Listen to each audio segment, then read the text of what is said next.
Welcome to another card review, guys. Today we're gonna be looking at all of the Demon Hunter cards that got released for Across the Timeways. Some of them are looking pretty weird, so hold tight. Hope you find the video helpful, and if you do, a like and subscribe would be great. But now, let's get into it. You are not prepared! Okay, again, we don't have too much in the Hearthstone library, so let's move down to the Hearthstone top decks instead. And we're starting off with the Fabled card for the class, which is Broxigar. This guy looks insane, and he is the Fabled card. He has charge, and he's a 2-mana 12/12, but he disappears at the start of the game, and you have to kill all 4 demons from Argus to reappear in hand. This definitely sounds like quite the requirement, and it's even harder than it looks, or at least that's how it seems. Once you put Broxigar into your deck, he's also gonna bring the Axe of Cenarius, which is a 3-mana fiery war axe basically, with lifesteal. After your hero attacks and kills a minion, draw a portal to Argus. And you also put down the 0-mana first portal to Argus into your... Once you put Broxigar into your deck, which is a 0-mana, summon a 1/1 demon for your opponent. When it dies, draw a card and shuffle the next portal into your deck. So basically with this package you need to be drawing 4 portals and killing the minions that come out of it to get yourself a 2-mana 12/12 with charge. Honestly, this does not feel like a good payoff, guys. Like, yeah, 2-mana 12/12, that's amazing, but when's this thing gonna come? Turn 9, 10? Like, what year is this? Sounds cool and all, but this is way too much work. How the hell are we supposed to draw exactly these portals this quickly? Not to mention you also need to kill a 1/1, a 2/1, a 3/1, and a 4/1 demon. They all draw you a single card once you kill them, but you still gotta be wasting resources to kill them instead of killing the opponent, so I really don't know. This feels like a bad questline to me, so I'm not really sure Demon Hunter is gonna be very happy about this card in their arsenal. I myself am not seeing it being any good for today's day and age of Hearthstone. Demon Hunter is also getting themselves a 2-mana Solitude. This is a spell that discovers a minion, and if your deck has no minions, reduce the cost of any in your hand by 2. This is kinda the theme for this expansion for Demon Hunter, it seems.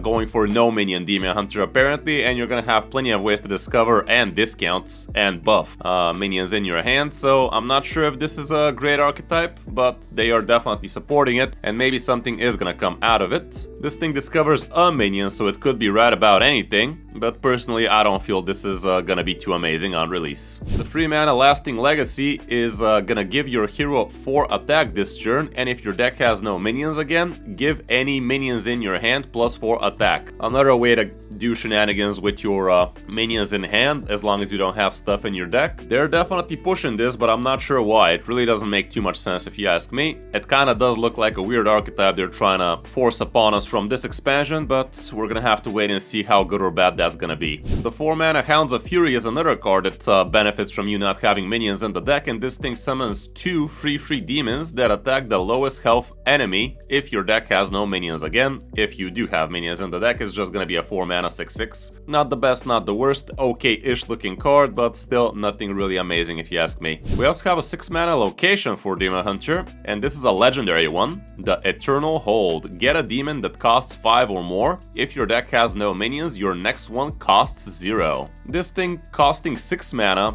not the most amazing thing in the world. I guess you could coin it out on turn 5 and bring something decently big on turn 5 straight out, but I just don't know. Like, the location is decent. It is decent, but it all comes down to you not having minions in the deck, so is the archetype strong enough to support this into it?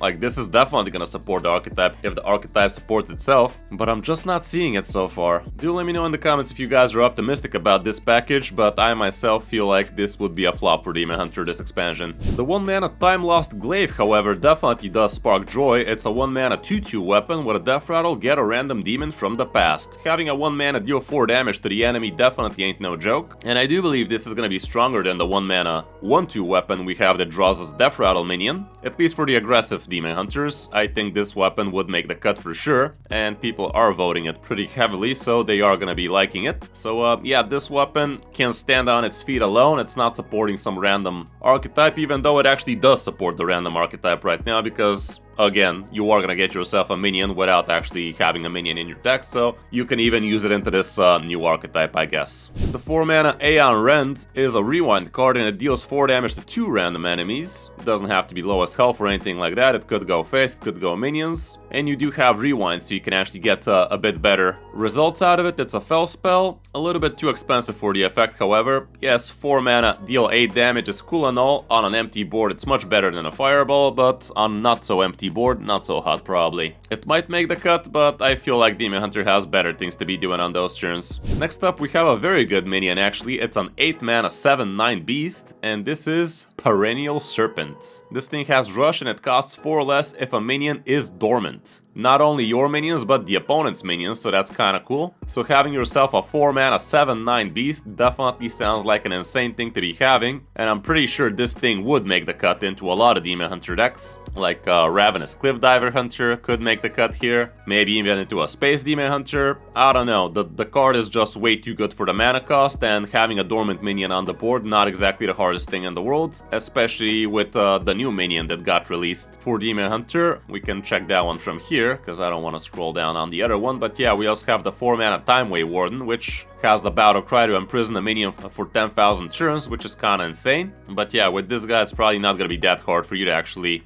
get your Serpent down to only 4 mana, which would be huge. And the last card for Demon Hunter would be the Doomsday Prepper. This guy is a 5 mana 5/4 outcast. Your hero is immune until your next turn. This is actually kinda insane, because this is not only making you immune during your own turn, so you can actually slap your face into something big and not care about it, but also your opponent is not gonna be able to slap you during their next turn, so effectively this is a freaking ice block. But even better, because you can't even get it countered, so it's an absolute you can't touch me for 1 or 2 turns kind of play. Not to mention you could discover extra copies of this thing from Illidari Studies, because it's an outcast card, so this card should be a pretty busted thing for a lot of slower Demon Hunters, I'm sure of it.